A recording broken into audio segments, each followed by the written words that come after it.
Hey, what's good, listeners? Welcome to the Chris Collins Show, Millennial Talk Show, Bunker Edition.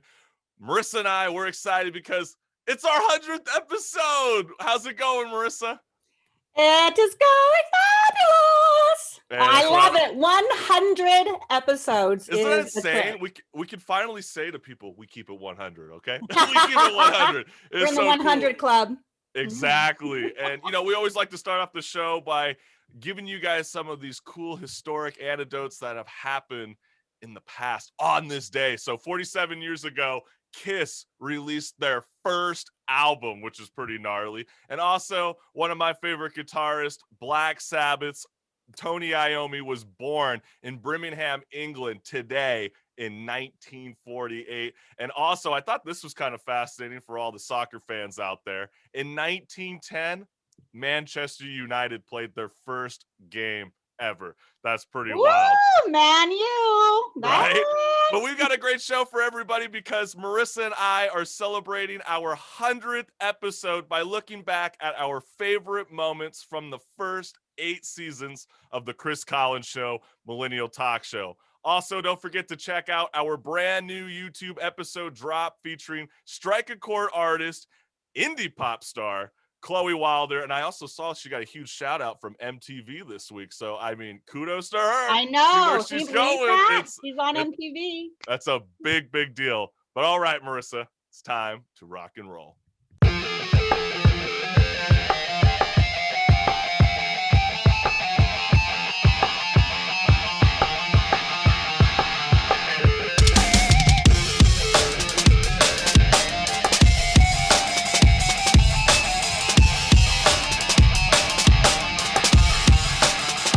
Everybody, it's time to wake up because this is hashtag TLDR. Too long, don't read. Marissa and I, we did all the reading for you, so you didn't have to do it. In an article from NPR titled, "Millions Still Without Power as Winter Storm Wallops Texas" by Braxton Booker. Nearly 3 million homes and businesses in Texas remain without power, some for a 4th consecutive day as severe winter weather continues to pummel the state. Some counties have even issued boil water notices and urging residents to reduce their electricity usage.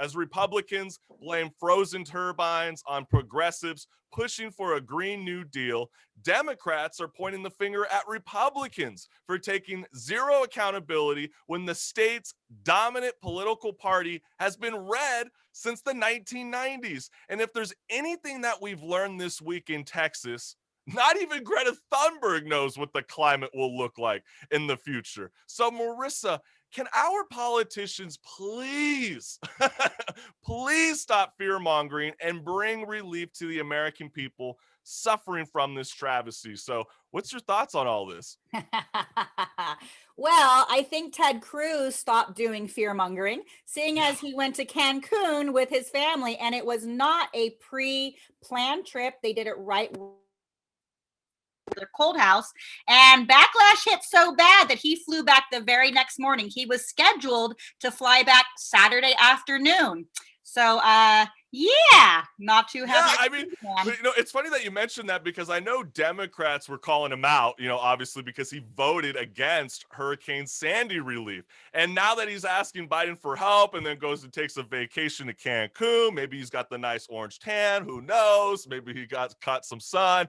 But let's not use this opportunity, Democrats, just because Ted Cruz is a dumbass then and he's a dumbass now. Let's still bring relief and let's not play this two political party nonsense, in my opinion. Well, and also I find it. Oh, go ahead. Sorry. I was just saying what I found out, which is interesting, was they were trying to save money from doing the insulation for the pipelines. And so they were investing 10% towards like the Green New Deal and having all that set. But like, who thought Texas would actually freeze? So in a way, it's like they're trying to save money because they're like, well, we're never going to freeze. But now like, oh, snap. I guess we should insulate our pipes.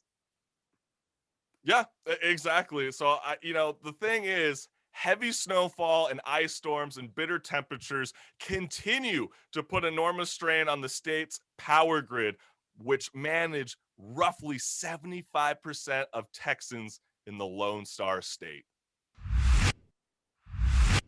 All right, we all hate losing, me especially, and I'm not alone in this because the tennis goat, Serena Williams, hates it too.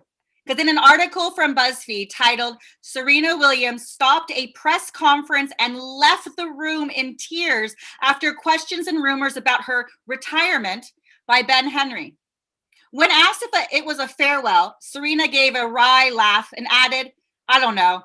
If I ever say farewell, I wouldn't tell anyone. However, despite seeming in good spirits when she gave the answer, seconds later, Serena fought back tears and quickly put an end to the questions, tearfully saying, I'm done. Look, my heart goes out to you, Serena, but I wouldn't count her out yet. I mean, just like Tom Brady, it seems like age is just a number because she is in peak physical shape at 39. True. So, Chris, who do you peg as the next one to step up and take over if Serena does retire?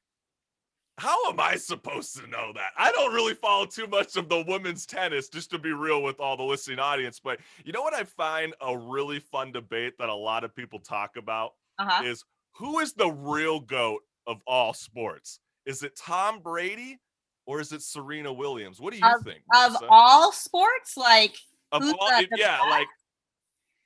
who who's is the GOAT? Who's the guy, I just went blank now, that just played all three sports? He did like basketball, football, and baseball. Who was he back in the 90s? Well, I know one of them was Deion Sanders. No? He played baseball and football. Well, I'm blanking out, but I mean, if you're going to do those two, I mean, you just had 7 Super Bowl wins with Tom Brady. Serena Williams has won over 43 titles, I believe. That's insane. If I had to pick between the two, I would go with Serena Williams. I feel she's accomplished a lot. Also, like, I'm always gonna be down for a female to have it, but if she retires, look out for who beat her. Naomi Osaka. Kobe Bryant was her mentor. Right, the Mumba, like she channels that energy. This young woman at 23 is going to revolutionize how we see women and tennis and women in sports, period. Absolutely. And, I said 47. That's not correct. Serena Williams has the most Grand Slam titles of all time, and that's a total of 23 Grand Slam tournament victories. That's pretty insane. I don't know too many people that are going to pull off that milestone anytime soon in our generation. So that's really cool. I predict we will see Serena Williams back to claim her 24th Grand Slam title in 2022.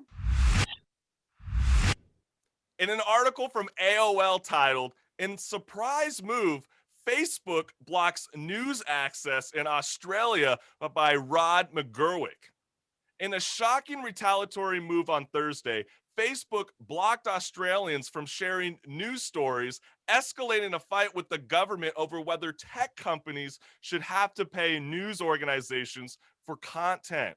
So Australia's government condemned the step, which blocked some government communications, including messages about emergency services and some commercial pages. Massive whack from Facebook in response to the proposed media bargaining laws that would see social media platforms pay Australian news outlets for content shared on their sites.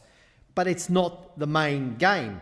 I'll tell you why. The real game, Deputy Speaker, is that these big tech companies, as well as other multinationals, don't pay their fair share of tax to our nation. They offshore, they debt load on subsidiaries, they price transfer, all tricks to avoid paying their fair share of tax. If these tech giants can take the president of the United States off their platform, then no government in the world can stop them. So the Pandora's box has already been unleashed. And Marissa, should Americans continue to view Facebook as just a private company that can do what it likes? I mean, what's your thoughts?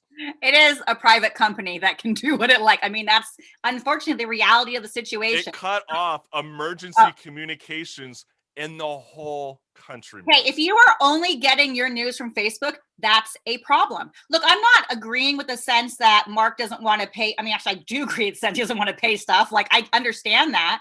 But if you're only going to Facebook for your source, there is an issue. Okay, right here, and blaming him for that, I don't think that's fair. I think we are, though, seeing the death throes of Facebook. If I wasn't trying to be acting, doing the show with you, hustle bustle, doing all that stuff, I wouldn't be on Facebook. I don't like Facebook.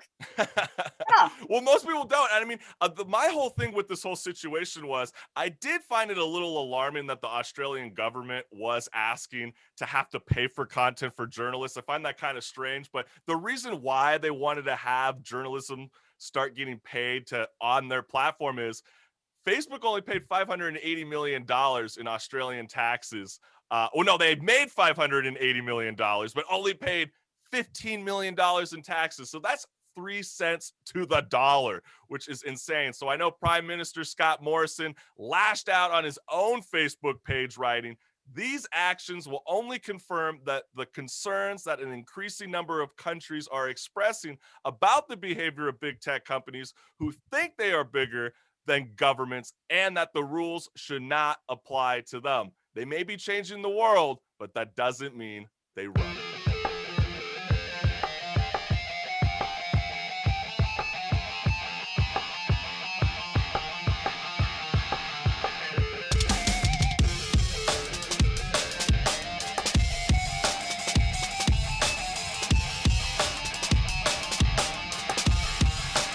What's good, listeners? This is Just Talking, and today Marissa and I will dig deep into the past, taking a trip down memory lane as we revisit guest interviews from our first 8 seasons of the Chris College Show, Millennial Talk Show. So our very first one up on this day, October 12th, 2019, Marissa Pitts joins the show as my official co-host. Actually, I believe that was that 2019? It feels like it was like it must have been.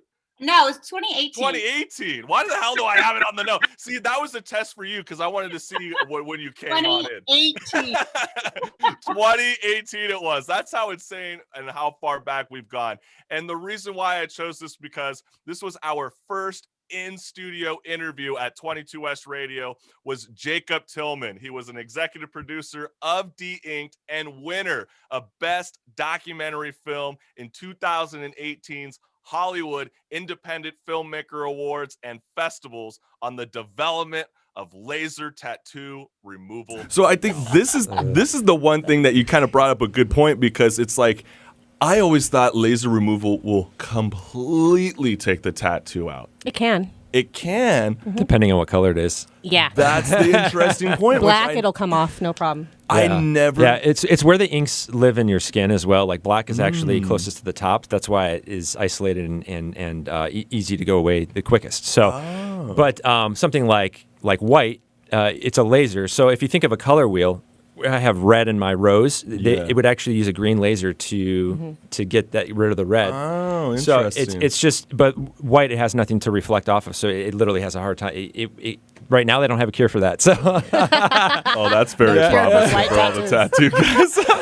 Yeah, you're not convincing me to get a tattoo. I'm convincing you to cover up. Which is, that's always so funny because instead of reliving the pain of removing a tattoo again, co-host Marissa Pitts got a new piece of artwork on her leg during the pandemic, so she has provided us a photo. So obviously you don't mind having blue and green inks in your body, so I'm assuming your time under the scope of a laser is done.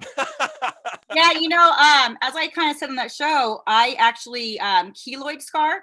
So I did start doing some laser tattoo removal on my arm, and it started scarring. Nothing to do with the doctor, just how I heal. So I had to stop, and I was like, well, I guess I'm just going to be doing a lot of cover-ups. And the funny part is I'm adding white to my back tattoo. Oh, my God. Well, that was the big thing I remember Tillman said, about over 2+ years ago. He said most people get laser removal because they just want to use it for later on to cover up the tattoo. It's not to completely remove it. So which is pretty tattoos are shocking. Addicting. I mean, they're addicting. I'm going to continue to get more. I love them. What can I say? And the cool thing about that too was right after that interview, Jacob Tillman gave me a free ticket and we went to go see Bullet for My Valentine. First time I met him.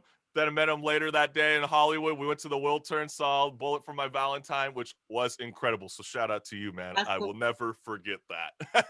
But moving on, with Black Lives Matter and the Summer of Love gaining an increasing amount of attention last summer, On July 3rd, 2020, co-founder of At the Wells Ministries, Bevelyn Beatty, joined Just Talking to disclose why she is against the Black Lives Matter movement and why America isn't experiencing a civil rights movement 2.0. No matter what color they are, tell them the truth. If it's like, listen, I don't want to hang with you. It's not because you're black, but it's because you be stealing. I'm not interested. You're trifling. You don't take care of your kids. You don't do this. You don't do that. I don't want to roll with you. I mean, I feel like white people are so quick to want to defend themselves rather than tell the truth. They're going to find themselves just playing ping pong with the wall. Because at the end of the day, no matter how much you ping pong and try to defend yourself, if they hate you and they're racist because you're white, there's nothing you can say to change that. So at the end of the day, it's like, listen, if you cool and we got the same moral foundation, we rolling. But if you not, then I don't want to hang with you. I don't care if you black, blue, purple, or orange. To be black. Now I have a black bodysuit. I'm black, but my life and my soul and my identity is not in my color. Let's be real. You have certain people that are the same color as you that like to rape kids. They like to steal. They like to lie. Does that mean that we're brother and sister, we roll together? Our moralistic foundation is not the same. My brethren is based off of character. So Bevelyn Beatty went on to become one of our most popular interviews today, and I have to give her a huge shout out because she was on the move. Like, she was like state to state driving around. She still kept to her word, and we had the interview, which was incredible because, again, it was one of our most popular interviews to date. And, you know, even though I didn't agree with everything Bevelyn said during that interview, I think that we could still have a conversation in 2020 and hopefully in the future, because to me, we're in the era of where the art of conversation is dead. So Marissa, what have you taken away from this interview? So she was, to me, like my own personal beliefs, one of the most contentious guests we've had on here, and going through, like, you know, the homophobia is a huge issue with me, like huge issue. I can understand, you know, where some of her mindset is. It doesn't mean I agree with it. And I think what I took away the most from here is just being able to have someone who I don't believe with most of what she says and be able to still have a conversation. And that's how I learn. I listen to another side. I think about my background, where I'm coming from, my moral belief, and then I can either agree or disagree and move on. Right. And have that discussion, because if I only listen to people who are agreeing with me, then where is the debate? Where is the growth? Like, philosophers used to sit there and disagree with each other and have an actual debate and grow out of that. So that was like when I grew up. I like that we can actually have guests on that we don't have to agree with and be able to have a substance conversation and still have our own opinion with the guests. Yeah, I mean, it's like that fun joke that we always joke around in private. You know, it's like, what do you call a bunch of white people in a room together? A podcast, because then everybody would just be agreeing with each other 24/7. But you know what was kind of wild about this interview? Literally the next week after we just did the interview, Bevelyn Beatty goes on to go to Trump Tower in New York, and she was the woman who threw black paint all over the Black Lives Matter mural outside of Trump Tower. And last week, New York Attorney General just filed a civil lawsuit against Bevelyn Beatty, who threw that paint. So not surprised. Not surprised. She's in the news. So if you want to check out that interview, it's on our YouTube channel.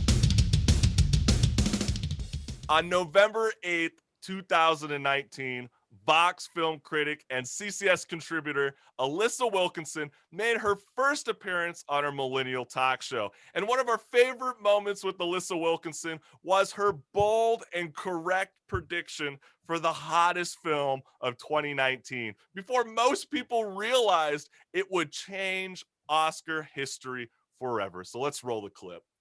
Alyssa, I just want to get right on into it because I know that you're returning back onto the Chris Collins show from last time when we spoke in November about all these films out there. And I got to say, has there been any changes to your mind for the hottest movie of the year? I honestly don't remember what I said in November, but I think the best one still for me is Parasite. That's what you said. Yeah. You said it. It's still the movie of the year in a lot of ways, I think. That's quite a bold prediction. I mean, especially when after that interview, Marissa, I remember I literally went to go search it up because I remember my buddy Joe DePac from the cast of Color. Yeah. He mentioned it to me via text, dude, you got to see this film. No, it's really that popping. I'm going, fabulous. Dude, I pulled the basic, it's foreign film. I don't know if I want to read. Do I really want to be more focused on the bottom third of the screen? For having a degree in film and television, can I just snap you right now?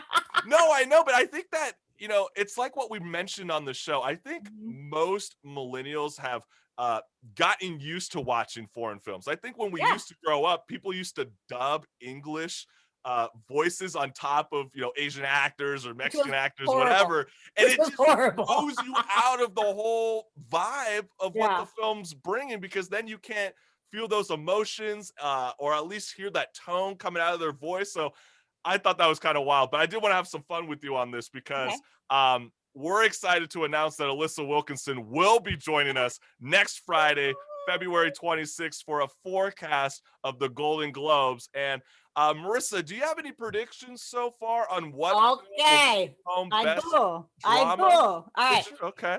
So I think it's between two of the films that are that's why I'm debating on Mank and also Nomadland. I haven't seen that one yet.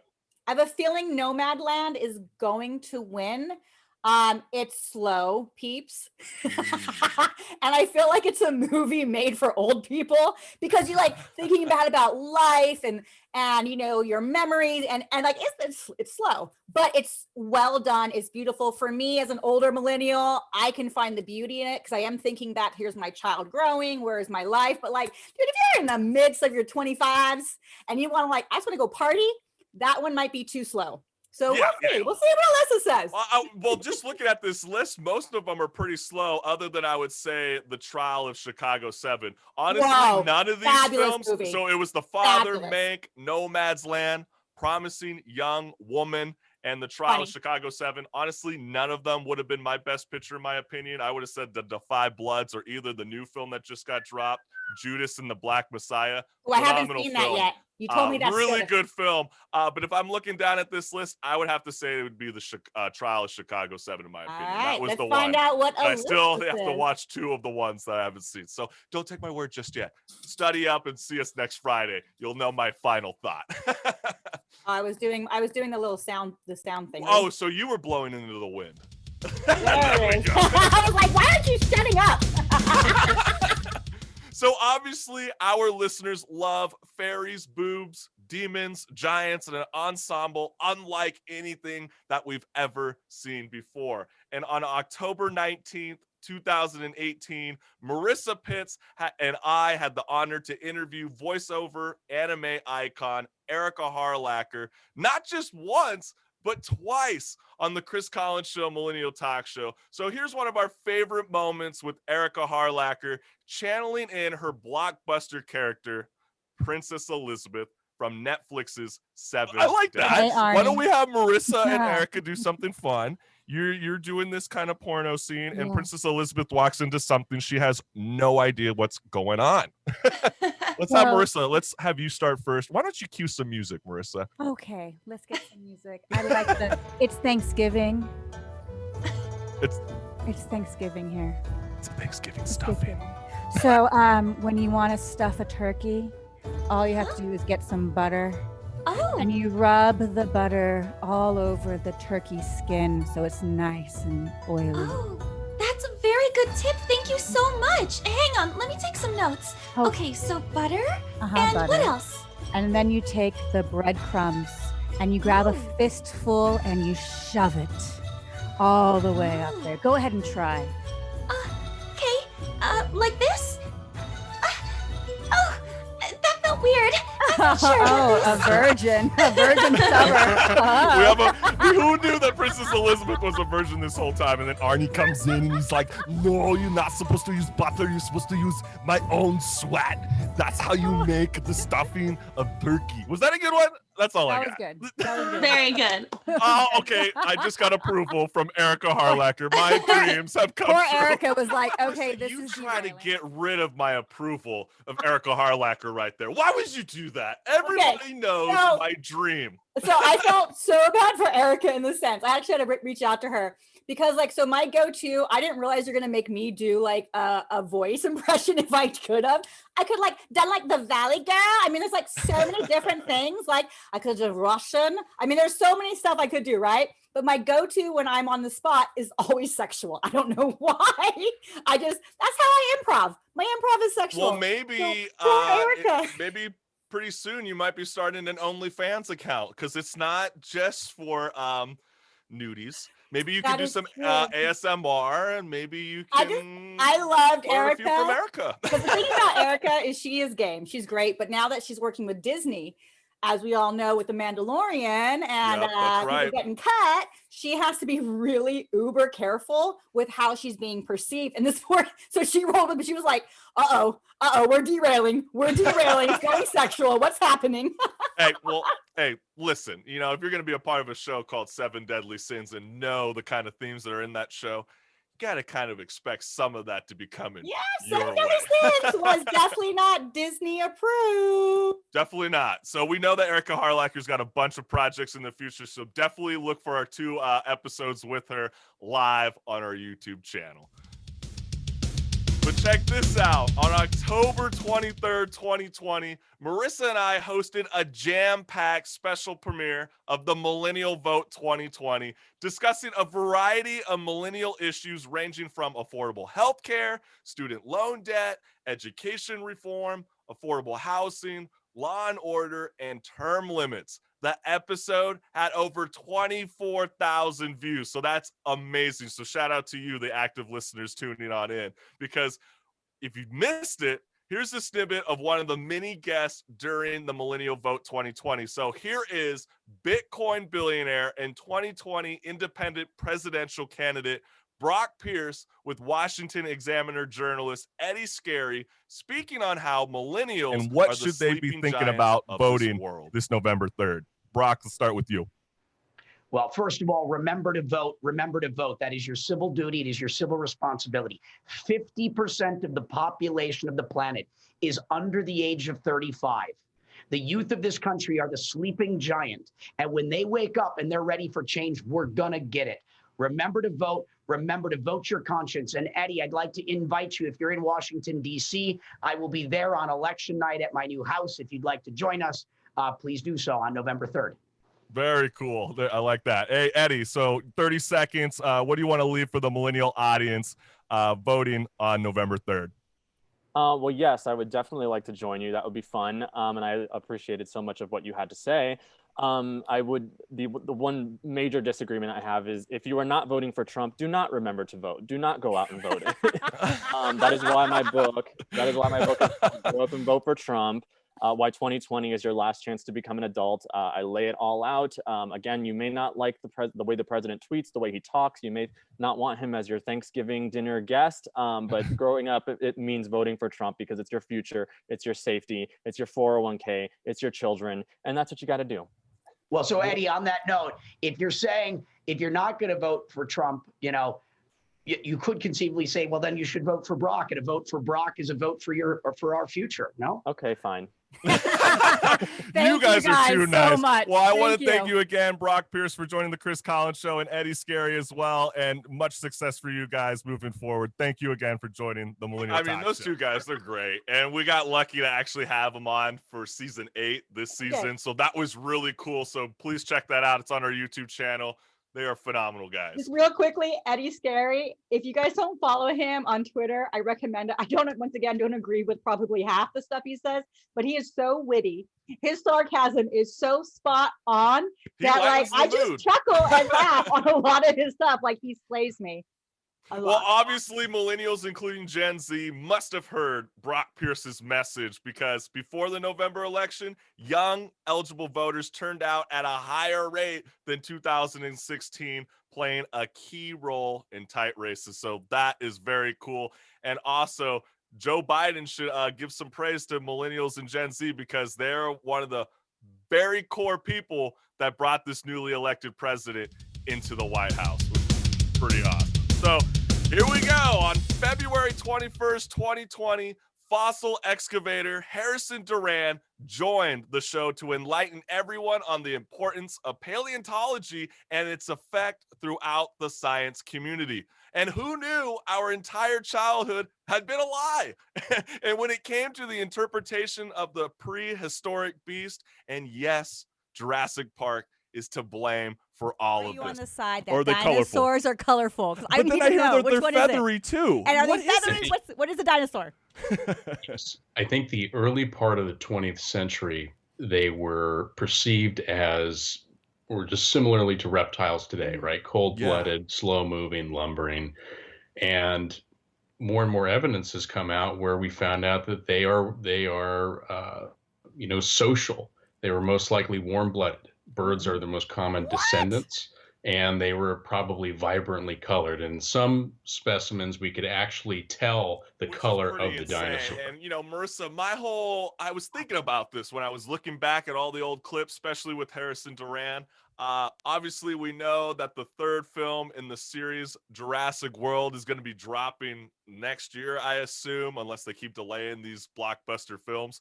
But do you think that they will correct their mistakes for the third film and we might be surprised at what we see on the big screen? Okay, I don't think they'll correct their mistakes. They'd have to rewrite all of the Jurassic. I think but I'm with you on that what I one. do hope that they do focus on is dinosaurs' buttholes. Because we found yeah, you're still on they that. do everything with their butthole. They give birth, they have sex with it, they poop with it. I want a little bit of a dinosaur butthole in our new Jurassic Park. Well, maybe Goldman might actually get dumped on this time around instead of actually being on the outside of the turd. So we still have plenty of time. That is so cool. And Harrison Duran, he's continuing to do his thing. So huge shout out. Check that episode out on our YouTube channel now. Also, we did want to do this during the last minutes of Just Talking because we used to do a thing called Off Mic Monday, which is so groovy because it used to be a series featuring clips of random thoughts, lost causes, and behind the scenes moments inside a studio, not remotely. This is the part I missed the most about not being able to be in the same room with you. I know. Is our off mic shenanigans and then grabbing a beer after. Right. Go run over, go grab a beer, celebrate the success of the show, and huge shout out. So let's have some fun with this. Let's take a look back at some of the best moments from Off Mic. What's this thing, Bob? That's your butt plug. That. Well, it seems like it fits. Every Fridays from 10 a.m. to 11 a.m. Because if you want to see me do your every time, I know how to pull out. you're gonna want to join. That was a lot of a hierarchy. Yeah, you had a problem. No, you had a problem with this issue, right? Like, why wouldn't it be wet? Water's not wet. Why? In order for it to be wet, it means you gotta be able to dry it. You can't dry water. But doesn't it evaporate? What about dry ice? Evaporating isn't drying. So what about So dry when I put my ice? hand in Dry a bucket ice? of water, Yeah, and then Then your comes arm out. is wet. Isn't it wet? but Your arm is but wet. How does my arm become wet? For what reason is it wet? Because of the water makes it wet. Because water is a liquid. You can get it. You can So get it's it wet. with I'm liquid, going with but I'll go with Marcus liquid on this isn't one. wet. In order for it to be wet, you gotta dry it. No, and I can dry water. You can't dry Yes, water. I can. Yeah, that's a mic check. Mic check. Mic check. Monday, Monday, Tuesday, Tuesday, Wednesday, Wednesday, Thursday. If you like what you're hearing, go to chriscollinsshow.com or click the left I think the link's that way. Yeah. that way. We're dealing with Amateur, not amateur. They run away. It's like But then they're kindergartners. little and you I know could what I heard destroy of. 100 kindergartners. Or you give me 100 kindergartners right now, I will level them. I can't. I can't be. I will. You will not survive the You have apocalypse, obviously not sir. watched Pokemon. Why do you think that's You going to do be not the watch apocalypse? We have a virus that's spreading across the world like pancakes, and you're worried about ducks? And I was like, yeah, I think I'm done here. And I just left.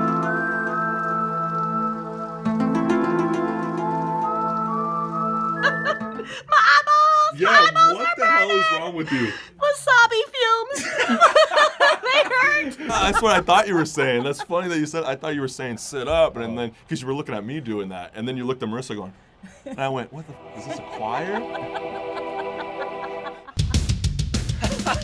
I just laugh, because Classic. especially when I watch I the love it. clip where it's like, I would level out 100 kindergartners. I'm wondering, what the hell were we talking about after that? Where he looks at you and goes, you're worried about ducks while we're in the middle of a virus? It's kind of sad that we have a clip from a year ago talking about this pandemic. So hopefully things start to change in the horizon of 2021. But we got to move on. We got more left of the Chris Collins Show, Millennial Talk Show.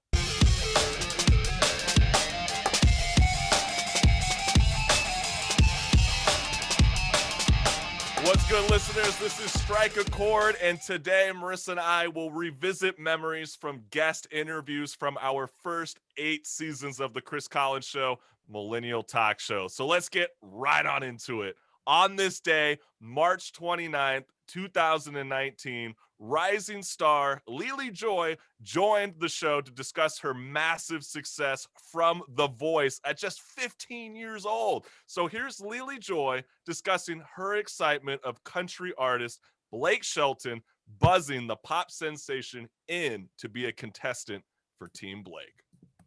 How cool is it to like be able to get, some feedback from Blake Shelton? Oh. And what was kind of like, the Oh musical, my God. like what was like some of the things like he gave to you or like Okay, some advice? Real fast, first off, when he hit the button and turned around, I was like, you had better hit You that have button. no idea. And You how have no the heck- idea. And how the heck did he not know that was Gwen Stefani? Oh, he knew. He definitely knew. think so? It was funny because people were like, how did he not know? Like He knew. I was no, tripping. he definitely Nobody knew. else You hit think no, so? he's and nobody else hit the button, not because they didn't want you, but they knew that it was Blake's. Yes. Blake's was yours. Yes. And they weren't gonna Exactly. they weren't gonna fight it. I saw that because I know they wanted to hit the button and they were like, no, I can't. I Exactly. can't. Yes. Yeah. I mean, like when I went in there, I was like, oh, John Legend. Yeah, I think I'm gonna end up on John Legend's team. Like, no. And I always like in my back of my mind, like, Blake? No, I'm not gonna be on Blake's team. Like, whatever. And then I get up there and I'm like, oh, I'm on Blake's team now. Whoa. Okay. Cool. Yeah. Okay. Whoa. I'm like, okay. I do always kind of laugh at that because she was so real in that interview about like how she felt. And I just love like when I look at her earrings, Marissa, they remind me of like GameCube CDs. Mhm. So I always thought they were pretty groovy when I checked her out. She's But a like, great person. She again, really like is. I still feel like, it's all for the show, especially with these big primetime shows like The Voice. I mean, obviously, as she expressed on the show, she really wanted to be with John Legend, and she goes even deeper into the interview about how, these producers, they'll slowly start hinting, well, what do you think about Blake? And obviously, it seems like the producers sort of picked the team. Sorry to burst a bubble. We found that out from a 15-year-old. So if you need a reliable source, LiLi Joy's the person. She's a phenomenal artist, and we've been lucky to have her on for multiple interviews now. So go ahead and check her out. On this day, October 18th, 2019, singer-songwriter Justin Bernardez was in the studio talking about his latest EP, Proof. 1 year later, Justin Bernardez has become an internet sensation overnight with his series of ad-libs, racking in a following of 1 million plus followers on TikTok. So here's Justin Bernardez in the studio before his rise to fame on TikTok. Has there been anything like the worst embarrassing thing that's ever happened to you on stage where you just had to play it cool? No, thankfully, I actually don't have a single embarrassing moment that's happened. Okay, how about off stage? Oh, Ooh. man. Yeah, there's got to be some fans that just come crowding over you. I mean, they see the nice big chain. Yeah, They're I like, mean, well, what's good, Justin? One time I was walking to the green room and a fan just like touched my hair, but I didn't know who touched my hair. I heard that's like a big no-no for like black people. Like, yeah, you just yeah. don't touch yeah, their it's like, hair. no, it's terrifying. Yeah, Like, I don't know what it is. Yeah, white people It's are always like, hey. Oh, it's like the Holy Grail. Oh, yeah, I'll be your like, don't hair touch is soft. it. Literally. Like, but it is soft, so I'm like, all right, fine, Yeah, I mean, I think we can figure that out without having to Yeah. touch it. And it's like a weird personal space that like people just don't know the fine line. No, It's like- honestly, it happens. I mean, at So, least Eric, listeners out there, when you meet Justin, please don't touch yeah, his don't hair. touch his hair. Don't I touch mean, the that's not hair. cool. You can take a picture with them and Right. everything. You can but touch the booty. Just- but Right. not the- No. oh, not the booty? Oh, No. sorry. You I can't won't be touch your playing booty around later. like that. What's good, listeners? I'm the host of The Chris Collins Show, and if you like what you see, hit the subscribe button below and check us out at thechriscollinsshow.com. Peace. You see that? You see that old logo? Like, it's so, I love seeing that because you can just see, obviously, this beautiful work that our artistic director, Jody Mahler, the king of everything. I think. Yeah, that's why we call him Kratos for a reason. But no, you know, the thing that I always laugh about that interview was for the very first time. Do you remember when he was describing how he got the chain? Oh, yeah. When he went to Home Depot and he's like, yeah, can you just wrap this chain around me? And he just made a song and it played on 92.3. That's right. And it's fabulous. Please check out his first single ever. This guy is also going to be on our radio. We're going to be hearing a lot from Justin Bernardez. Like, it's so true. And he's one of the most down-to-earth artists that I've ever interviewed on Strike a Chord. And his TikTok fame hasn't changed the man from being himself. So I think that is so. So on this day, October 9th, 2020, vocalist and guitarist Omar Feliciano from the Phoenix Within joined Strike a Chord to show us that you can be a musician, but continue to learn every day. Like writing a chord of books that you don't even know music theory to. So check this out. This is really, really funny. Yo, what's up with the biz, yo? But we're beyond stoked to have you on the Strike a Chord because, you know, really what this whole segment is all about is bringing the listening audience brand new music. If you actually physically or digitally pick up that record, you're going to know these tracks. And this year I wrote and published my first book ever. Wow. I had to go back and listen to all the songs, and that was an experience for me because I had to relearn songs that I don't perform anymore. And this particular album is fully acoustic, and now I'm fully, I'm a full band now. So I was like, I'm going to write a chord book. And it was the first thing ever, when COVID first started, I was like, this is what I'm going to put my energy to. So in this case, I had to go back and listen to my shit. I love that. I mean, that's so fascinating. I mean, you just said some of your old band members are huge fans of Lamb of God. I mean, I was just listening to Mark Morton when they were getting ready for their live stream for Ashes of the Wake, the 15th year or 16th year anniversary. They were like, dude, I had no idea how to play our old music, and thank the Lord for our fans on ultimateguitar.com where we can tab to our music. Isn't that pretty fascinating how there's such diehard groups? And I think that's cool that you're getting into that world because let me ask you this. I mean, do you know music theory? I don't, but I'll tell you this. But you wrote a chord book. And that's what really sparked it. So I work in a college. So I have a bachelor's now in biology, and I work for the biology department at your college. Shout out. No way. Biology?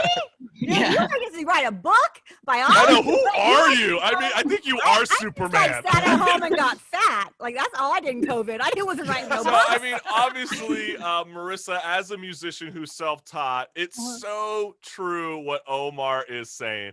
And I've learned to play music by ear or learned to read guitar tabs. And I know, like, the basic idea of reading notes, but I couldn't follow along with an orchestra. So okay, let's so be real. I bought his book because I want to learn to play the guitar. I have an acoustic that was my grandpa's, and I was like, oh, perfect. I opened this up, and I was like, what the F am I looking at? Because I'm used to reading, like, music for, like, piano or, like, singing. You know what I mean? I was like, what the F? Like, you're like, what are these 6 lines and what are all these numbers? Am I reading Morse code? It's like, no, guitar tabs, it tells you where to put your finger on the fretboard. So that's really the coolest thing about it. You have to know the fretboard, though. Like, you have to also know the fretboard. Well, it's not that hard. Obviously at the top, it's 1, 2, 3, 4, 5, 6. Okay, well, I didn't know this. I didn't know this stuff. Well, obviously, this is what I want the listeners to walk away from. Hold out before you close me out. I want, no, seriously, listeners, if there's anything you walk away from this, there's still time to try something new and learn to play a new instrument during your time in lockdown. So, Marissa, now I'm ready. You can hit me with the swish. On this day, October 30th, 2020, rocking with us all the way from Manila, Philippines, was Tianakutcher, who woke up for her first college course of the day at midnight.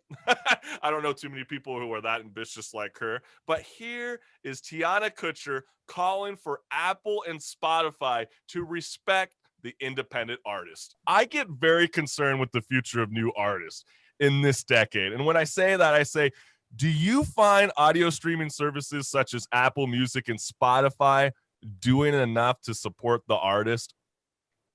No, and I was just talking to a couple friends about it, and there's actually this thing going on Instagram where a lot of artists are reposting this like picture where it says to ask Spotify to make every stream be worth a penny. At least. Yeah. At least. At least. And so, you know, obviously this whole artist supporting artists thing is great, and ever since the pandemic, like, you know, we've come together, but I just really wish that these like major platforms just really realize what's in it for independent artists, because not all of us have label backing. I wanted the listeners to hear me out on this, because Goldman Sachs released a report on May 14, 2020, predicting in the year 2030 that the music industry will see its revenue double from $77 billion to $144 billion. So listeners, I think that we can all agree, and Marissa, that pay the artists their fair share of the pie. So what's your thoughts on this? Well, I mean, it used to be, well, look, the internet streaming was building your fan base who will then go to your concerts, buy your merch, and that's how you made money. Well, with COVID, that killed that industry. So you even have people who are big names now really rethinking how they're getting compensated for having their music downloadable and what that means. And it needs to happen. I mean, like, I don't mind buying a digital album. I don't mind paying that penny that if it goes to the artist, you know, and then like, that's kind of my think on it. We need to help out.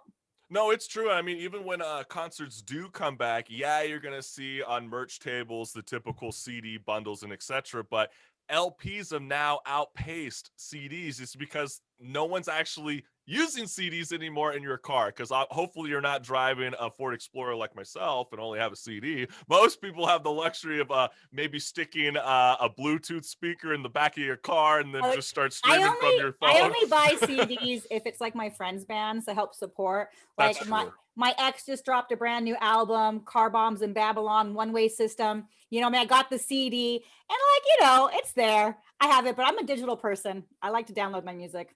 It's true. I mean, that is the future. Obviously, we're going to see people go there. So I think it's fair to say Tianakutcher's onto something. 1 penny a stream, I think, is very fair to the artist. So on this day, July 10th, 2020, from across the pond, UK singer Paige Cavell joined Strike a Chord, sharing her voice about the impact COVID-19 has had on musicians thriving to play live music in the United Kingdom. And I love asking this question right now, because how far would you go to start playing live music again? That's a hard no, I'm seeing. It's just, it's difficult. I think, first of all, I feel we don't fully know the full story behind this virus yet.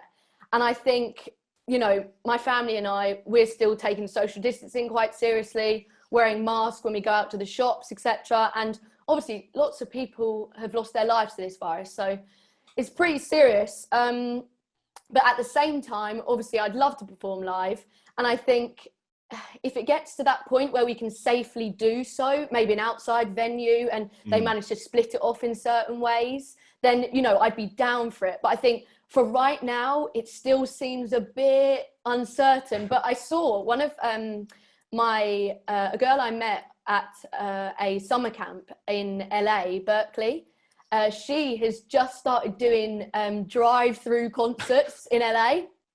Wow. And I'm like, that is the best idea. But it might feel like it's the best idea. It might feel like the only option, because I know if you're in New York and you want Governor Cuomo to invite you to one of these pop-up events, well, good luck, because you're going to need to be a Chris Rock or Amy Schumer to even be able to hit that main stage. So you might have to pull the wings, Paige Mhm. Cavell, and get yourself a van and drive across the country.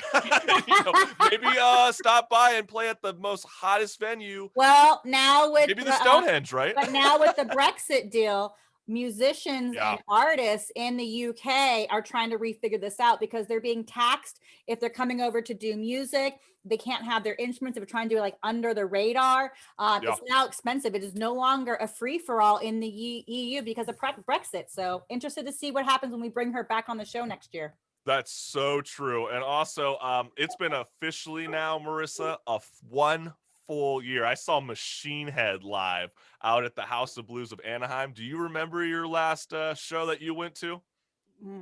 It's been one full year for me. I saw it in I think the day after.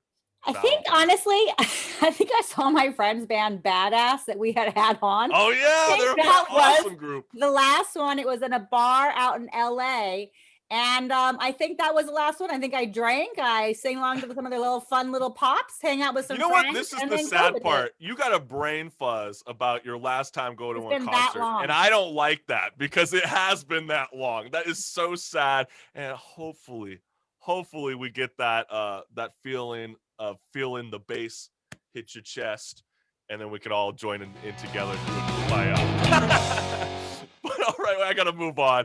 But I love this because on this day, May 29th, 2020, the Blowies brought the absurd to absurdity, premiering their brand new single, CDC, and informing our listeners how the punk duo formed a band between mini sex dolls. Roll the clip. We play in another project together, which is not a political band.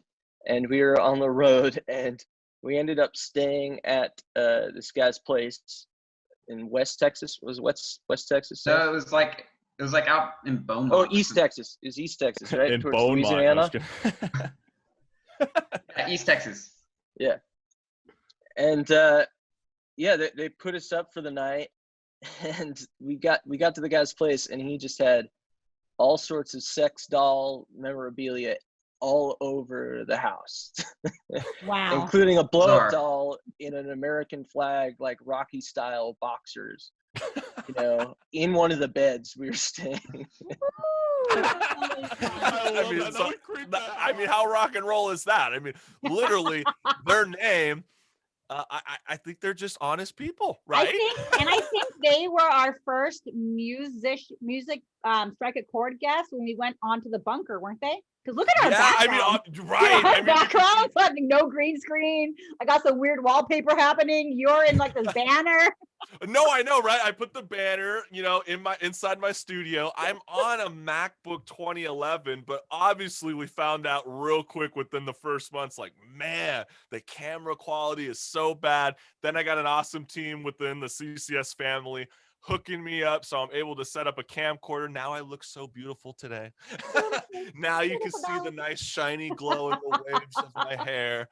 But I just love taking a look back at those clips, Marissa, because truly this wasn't easy for us to have to make this adjustment, especially going remote. It's a lot different vibe when you're not able to, because obviously you got to leave room for people to speak, and we don't want to be stacking on top of each other, and we don't have that luxury in an in-studio house to be able to kind of monitor the levels and etc. So this was such a learning curve for all of us, but I think it's only enhanced what we've always wanted to do with the Chris Collins Show, and that is being a video on-air production. So we're very excited for the future, and I know you wanted to say something. I do. So I don't want to jump on your tongue. Yeah. That came out weird. Anyway, no, but I want to say the beautiful part about going online strictly is we've been able to reach out to guests around the world and have that experience where when we were in the radio show, that was only a little bit happening. We were doing Skyping people in, there was a phone call, but we didn't really have that, like, okay, this reached out worldwide. And I think this has been my favorite part about the Bunker Edition is we are worldwide now.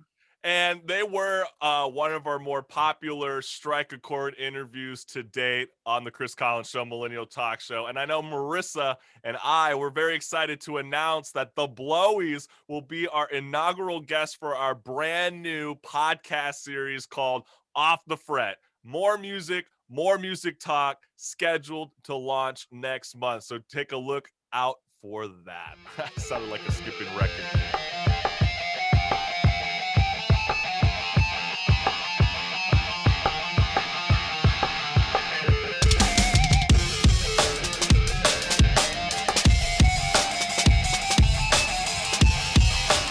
All right, this is what's good, because if you go on channels 2 through 11, there's so much negativity online and on your tele 24/7. So Marissa and I, we find the most positive inside scoop that you need to know this week. So yesterday, February 18th, the largest, most advanced rover NASA has sent to another world touchdown on Mars, which is insane, because after a 203-day journey traversing 293 million miles, I can't even think, is the globe even that long, Marissa? I have no idea. 293 million miles?